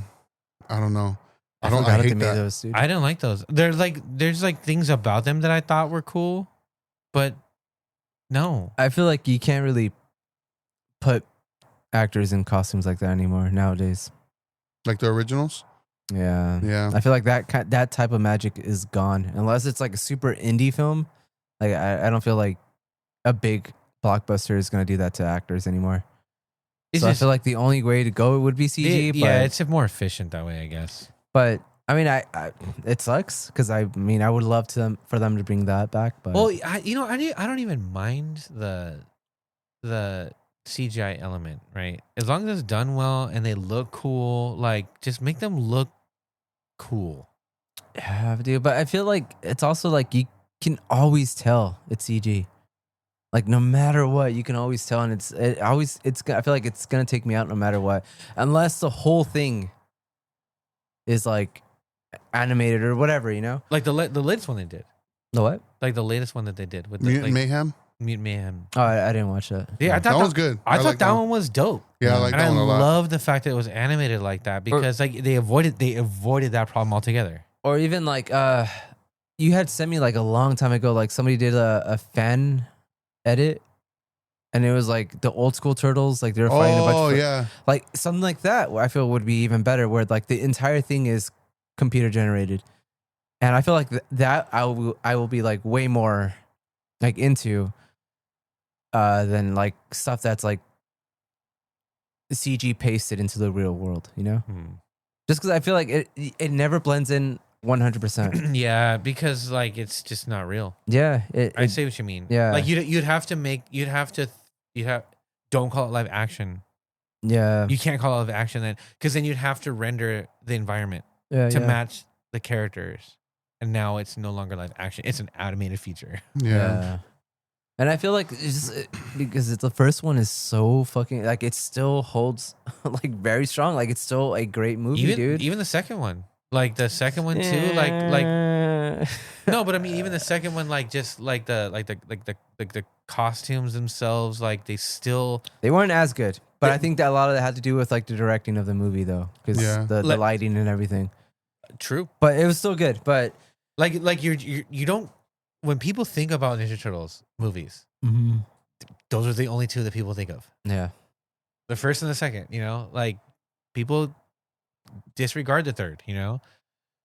Nobody fucks those the two that came out or whatever, the Transformer Ninja Turtles. Yeah. You know? Yeah. But yeah, from what I read, they didn't completely cancel the last Ronin film. It's just not a priority right now, Hiatus. basically. Okay. But I have a feeling it's gonna eventually, like, it's not gonna happen. Like Blade in the Marvel universe. Yeah. Weren't they supposed to do a video game? That too, like they made no announcement about the video game, no update or nothing. So as far as I know, it's still happening. That's tight. So I hope so. Oh man. I hope so. What are you what would you be most excited for, the movie or the game? The movie. Yeah? Yeah. That's tight. Why? Why over the game? Because I want to see if they were actually gonna do it. Like just to see it happen. Okay. Because the story is so fucking tight. Yeah. I think feel like the they game- owe it to the fans, dude. Yeah. Like Yeah. all these PG movies that they're making, like they're making them for people that don't read the comic books. Why would they do it? Like, I mean, maybe they could do it like, you know how they did it in Sin City or like 300, like that whatever that. basically all green screen type shit. Yeah, what if they do it kind of like that, where it's live actiony, but also kind of like comic bookish? book ish. That's what I mean, dude. They had to have some like artist. Like it can't just be like live action. you Yeah, know? if you make it comic book esque, I suppose you can really get away with it like that. yeah, I can see that. Yeah. That'd be cool, Yeah, especially because I mean that's only a graphic. It's a graphic novel, right? Yeah. Yeah, dude, that'd be cool. I don't know. We'll see. We'll see what happens. And then they cancel because I forgot that they made like Mutant Mayhem into a TV show. Really? Yeah, and like it's on the second season right now. It's Really? just- yeah, you didn't know? No. Yeah, it's about how the movie ends with them like starting school or whatever. Yeah, and they're like kind of homies with those other mutants. Yeah, so like I haven't watched it, but apparently the first season is like them at school. Oh, okay. Yeah, and the animation is similar but kind of different, very Nickelodeon. Oh, okay. But they canceled that. Like it's on the second season is airing right now, I think. But that's canceled. But yeah, like once the second season's over, that's It's it. done. Okay. Yeah, and then they delayed the Mutant Mayhem sequel until 2027. So Jeez. yeah, I don't know. I don't know what's going on with all the Ninja Turtle shit. And then I'm still waiting on the documentary. Yeah, Oh, I haven't shit. had any update on that. So Damn. yeah, I don't know. So I'm sorry to hear that, man. you ever see the My Ninja con- my Turtles condolences. porno parody What's it called? where they all have a gangbang with Splinter, April O'Neil. yes, April. Splinter. Splinter O'Neil. fuck. He's on the roof. Coming. Remember that meme? See everybody next time.